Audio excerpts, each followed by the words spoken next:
Hi, my name is Violet Price. I'm making 2008 style video blogs, mostly just info dumping about my movie God's Country, which recently finished shooting and is most of the way through being edited. We're a couple months in. It still needs like color, sound, but we're pretty close to picture lock. I want to talk about a couple things. The first thing I would want to talk about is my relationship with the movie itself. Maybe 6 weeks ago or so, I got to see a really cool movie at a film festival, and the filmmaker was there.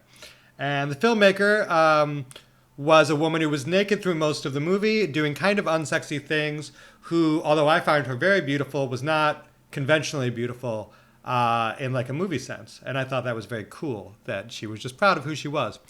And I went up to her after the movie. She was in the theater, and I said, hey, like, why does it feel like seeing yourself with an audience in that situation? Like, the first time you see yourself on the big screen, so it was the second time seeing a movie in a theater. And seeing yourself naked in a movie theater with a lot of people seems like an experience that would be unique. But when I asked them that, they surprised me and they said, oh, I'm just listening for where the laughs go at this point. I've seen it so many times.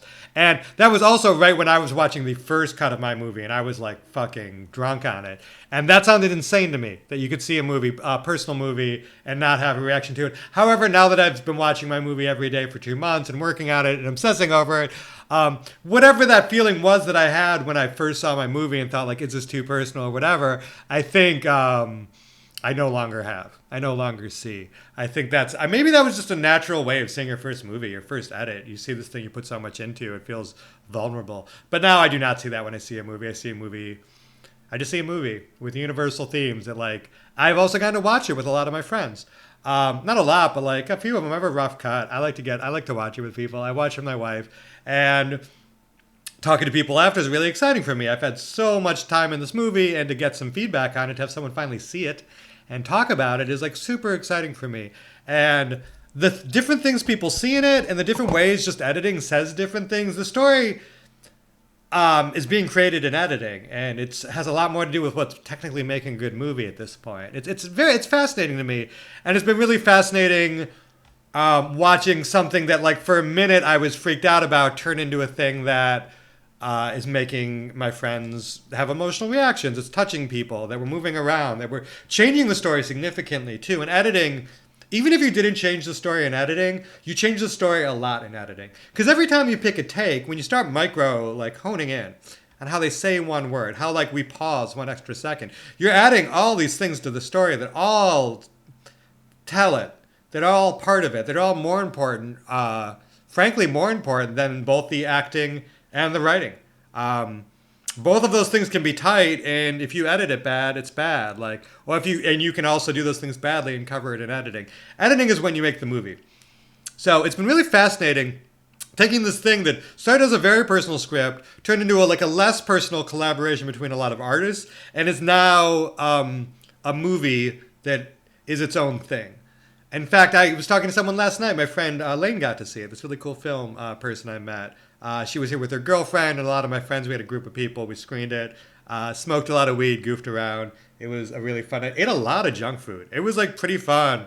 It's been a while since I got together with like 6 people, and we went fucking hard on the nachos and the fucking ice cream, and it was like a nonstop smorgasbord of fried food. Ever since we got the air fryers, like Applebee's in my living room. I digress.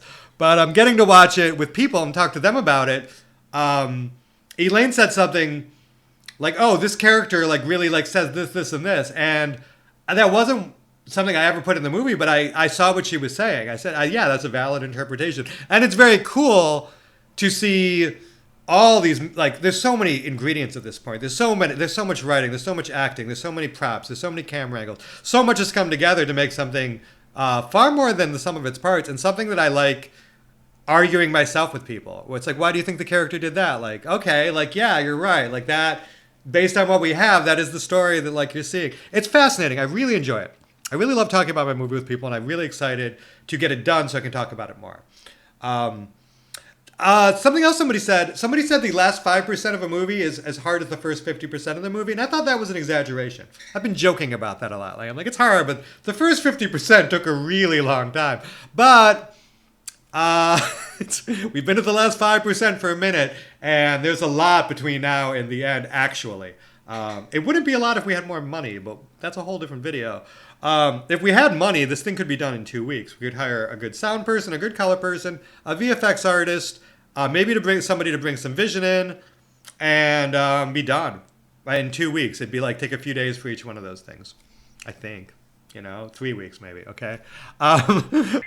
One thing I want to talk about is the feedback I've been getting has been really interesting because I knew in my heart, like part of me is like, this movie's very obvious. When I watch it with my friends, we all get it. It's all straightforward. It's about this, this, and this. But I know that when things leave my intended audience, there are people who bring, I mean, I'm trans. People project shit onto me all day. Making a movie about trans people, people will project shit onto it. That's what trans people are. They are the mere people project things on. Spoiler, we all know this. And I finally had someone, and it's been very hard to find someone on my audience to even get to watch it. Because I don't know a lot of men. I don't know a lot of people who aren't trans women anymore. Or like hip, like queer. Like all my friends are queer. I don't know any non-queer people. I don't even and so it's been a whole thing to try to find someone to watch it. And I did. I got an older white cis man to watch my movie and give me some feedback. And it is fascinating. It is going to be so strange to hear people who are not queer or whatever, people who don't get it, probably aren't going to get it, talk about it and get something totally different from it. As far as me watching my movie and getting to see different things when I watch it with people and they take different things away and they're subtle, because the other thing is too is I try to make it open to interpretation. I'm not trying to dictate. I'm putting a lot of ingredients in a place, and I think my perspective on it is clear. But to be honest, the way I end my movie is I have someone who disagrees with me in every single way, someone who is arguably the opposite of me, who loves Jesus and is a polar opposite of me, and I give her the final word in my movie. The last monologue is her saying that Jesus saves and a bunch of stuff I don't agree with. There's a lot of things in my movie that I don't agree with.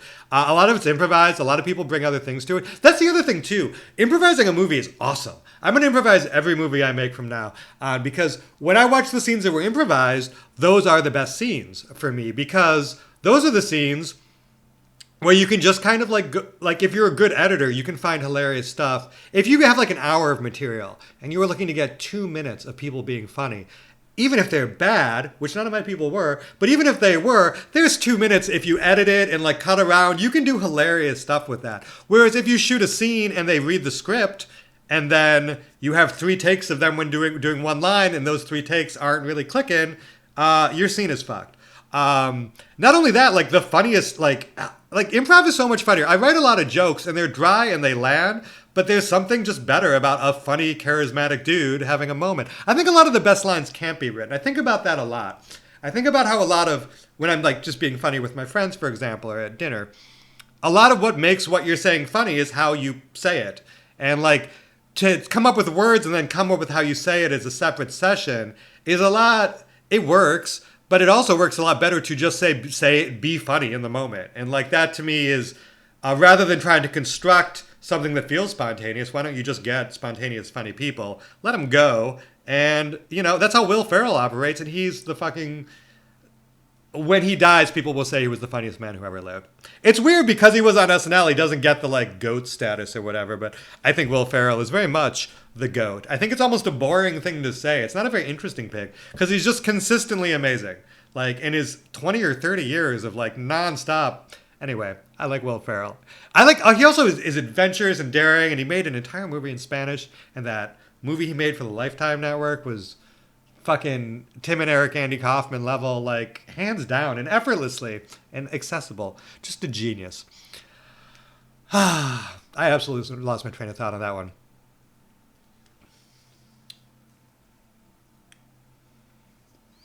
Oh, the conversation. The conversation between even people I agree with is interesting, and the kind of people who... one piece of feedback my guy told me is he suggested I add a narrator because it was hard to tell the characters apart. Now, that's as far as feedback goes, and I appreciate that. That's his honest feedback. I'm not shitting on I will take all feedback. That is fascinating to me that someone took that away. And...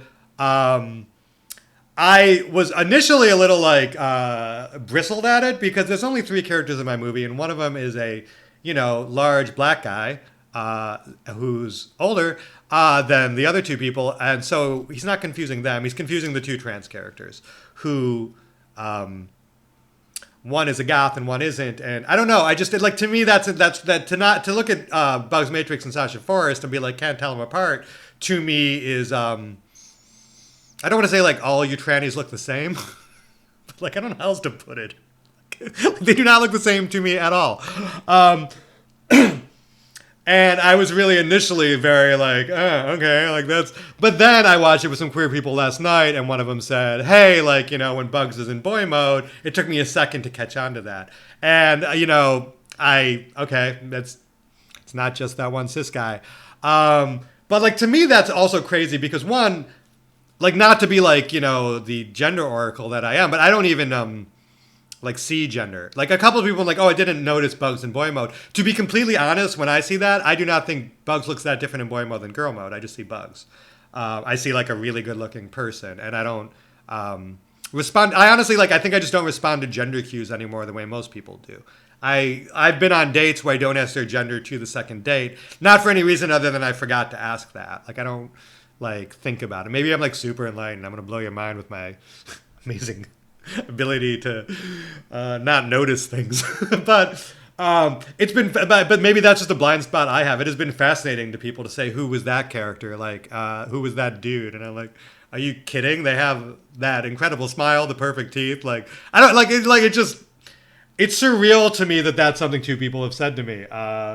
And that's something I didn't see coming. I think that's kind of interesting. And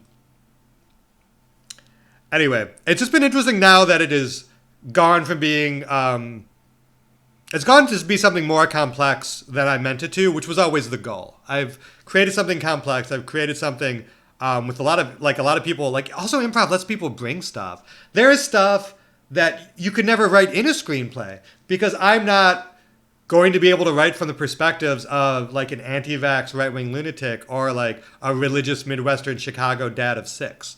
Like having a conversation between those two people, like no one could write that. No one could actually write that.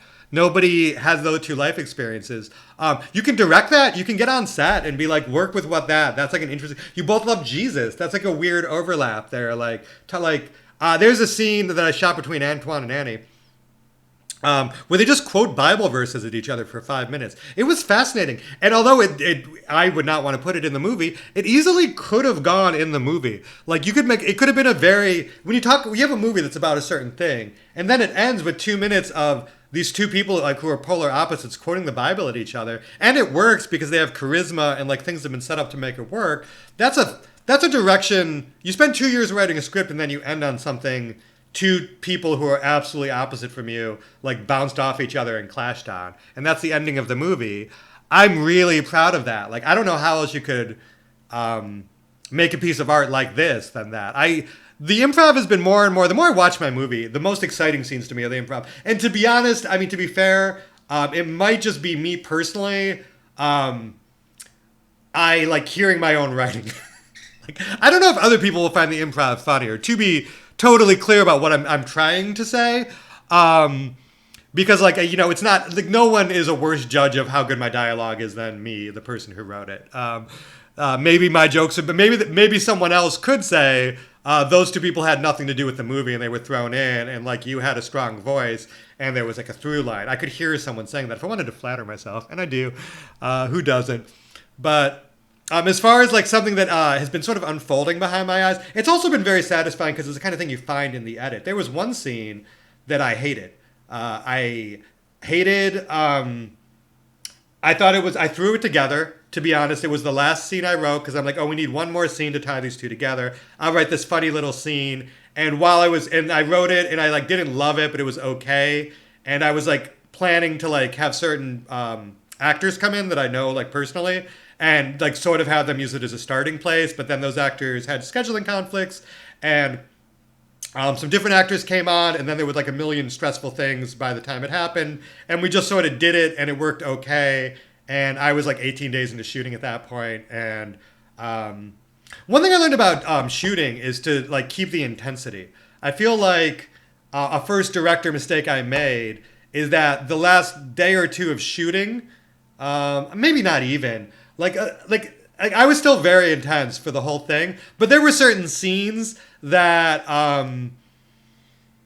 I could have been more serious about. There was one scene that it was the last thing we shot on the last day, and everybody was ready to go home and excited. And I shot it, and it turned out good, and like called rap, and like in my head 1,000 times, I've heard myself saying like, actually, like everyone, like we're doing 3 more takes for safety. We're getting more coverage, like like, and that's first director stuff, and it wasn't the biggest mistake in the world, although it's annoying. Okay. Still turned out fine. I don't even know what scene I'm talking about, but like when I watch it, like it's one of those, a cool thing about the movie is when you watch a movie. When I watch my movie, there are certain movie things. When I've made anything I've ever made in a video, when I'm watching it, I'm like being like, man, that was the like line that nobody over was missing. That like we fucked up. Like I watched my kid show last night. The whole time I'm like, the comic relief character. We cut a lot of her jokes, and like I miss it. But like the best thing I can say about my movie is I don't have that many moments where I see a scene and I think like, I wish we'd had 2 more takes. Like, or I mean, there are scenes where I think that, but there are not that many. There are a couple where you're like, man, like, I wish I would have like lit that different. No, the lighting was always good. I can't even use that example. I'll just say I wish I'd done more takes, or I wish I directed the actor in a different way. I wish I'd approached the improv scenes a little differently. They turned out amazing, but it's been like, you just, when you were done with a movie, you think about how you could have made it better. I heard someone say you direct a movie twice. You direct a movie when you made it, and then you direct a movie for 2 months after it in your head. And I think redirecting a movie is a natural thing, and the less redirecting you find yourself doing, the more of a success you are. The project was, I should say. And I haven't done a lot of redirecting, but I'm a human being. Anyway, not to like get into like a spiral of self. You know what I mean? But it has been really fascinating getting to find these things. Oh, but the scene I was talking about, the scene that was bad that I threw together, didn't have my actor friends in it. And then they improvised, and their improv was good, but I wish I would have let them improvise longer. Like they were just getting cooking when we were like doing our last take, and I wanted to do more, but we didn't have time, and I could have. It was like stuff with time. When you start running out of time and everyone's mad at you because they want to go home, they have to go home. So yeah, I shot the scene, but then in editing, like you have these great, like the most satisfying thing about improv is you can have these aha moments. Like the scene, like didn't work. I've been editing it for hours. Like none of the improv clicked together. None of it fit together. A lot of it was boring, and like because they were starting from a boring script. Like, but then like I had an idea and. I cut it in a way. I don't want to reveal what scene it was. But now every time I see it, I think it's one of the funniest scenes in the movie. I think it's so silly I like how you handle it. And like if you love editing, if you love finding a movie in the edit, if you like being able to find your movie in the edit, improv is very exciting. And think about improvising an entire movie. I think I'd be really good at it. Not because I'm particularly good at improv, although I'm okay, and I think approaching a movie, I'd have a whole different approach to it. But because I think I uniquely know some very weird people who are hyperverbal. I think, in a way, an improvised comedy movie is not that different from doing a long podcast and cutting it down. Not to compare a movie to a podcast, which cheapens it in people's eyes, but spoiler, Waiting for Guffman was a podcast. So was Best in Show, so was every Christopher Guest movie. They just sit around and they try to say funny things and then they edit it down. That's what a comedy podcast is, and it's what an improv movie is. And I'm getting really excited about that. Also, like, Annie Hardy, like, the more, how do I put it? The more I get comfortable with myself post-transition, I'll be honest, I'll just say it, the less a lot of the things that used to drive me crazy about her bother me. I have sort of accepted that the world is a nightmare. It's not like vaccines. I remember when Annie first was on my movie, the vaccine had just come out. Just like almost a period piece moment. It was a very weird time. I had been in my apartment for a year and a half. I hadn't left. I'm autoimmune compromised. I was in a very difficult situation. And I was really scared. I was really traumatized by the pandemic at that point. And she was one of the first like vocal anti-vaxxers. And when she came on set, people like didn't want to work with her. I had to pay one of my extra when he found out that there was an anti-vaxxer on set. It was a controversial choice on my part. But now, who gives a fucking shit? When was the last time you saw someone like tell off an anti-vaxxer? Like we've all given up. We all like nobody cares anymore. And I think to some degree, the way I saw a lot of Annie Hardy's toxic shit, to be honest. It doesn't bother me anymore. I don't care. I'm cool with who I am. Like she might be transphobic. Like, okay. Like, so's fucking everybody. So's a lot of trans people. So's a lot of people who say they aren't transphobic. So like, she's not, she seemed significantly worse when I started because she said horrible things, but she's just saying things other people are doing. It's a horrible point to make. But like, I just don't fucking care. And like, I also don't, anyway, that is, I'm going to end it today. Thank you for hanging out with me. 15 minutes. What up, dog?